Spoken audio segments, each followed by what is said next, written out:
Hey Karla, I really liked a lot of the points that you made in your video. I have a few here that I wanted to talk about with you. So I really liked how you. I agree. I think it's surprising that a teacher or a parent wouldn't be the primary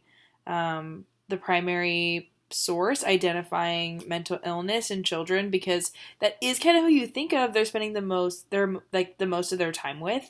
Um, and then I know that I talked about this a little bit with Kayla also in another video where I do think that it's surprising to know how much it's starting with kids.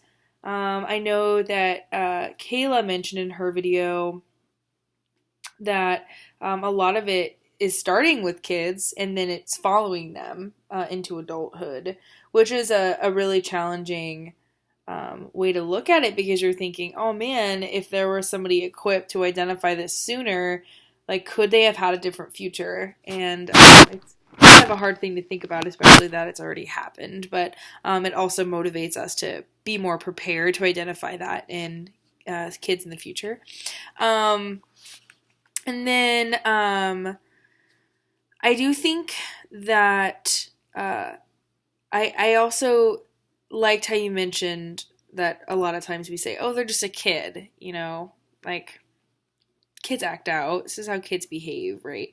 But I do think that obviously, ideally, parents also, but I do think that schools should be equipped to identify what's a kid being a kid and what's mental health and when that's a concern. And then I do think too in chapter 10 when Burke discussed peer rejection and how that is contributing to overall mental health. I do like how you said though that there should be a protocol with notifying parents. I do think that that's something that's really important because a lot of parents don't know that their student is being rejected or bullied or having any kind of issue in that manner until it's too late, until it's already happening, and then they're knocking on their kid's door trying to figure out what's wrong. So I think notifying parents is really important.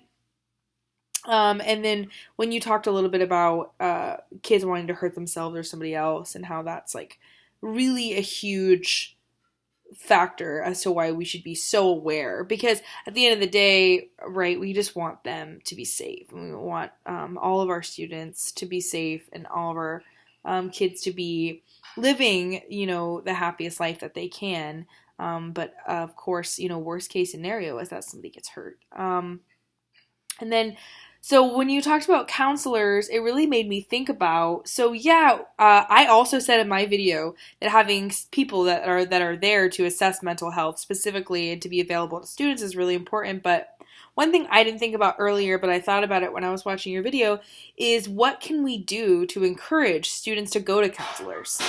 Because I feel like a huge thing is that they're available, but you're right, they're just helping kids moving around classes and whatever, but what is a way that we can encourage students to actually go to their counselors when they're in moments of distress? I feel like there are a lot of kids out there that they just experience things silently, especially in high school, where if you're experiencing a lot of peer rejection, things like that, you tend to bottle it up and keep it to yourself. So anyway,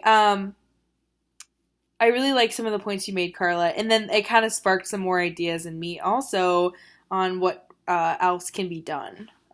But thank you. I look forward to your reply. Have a good one.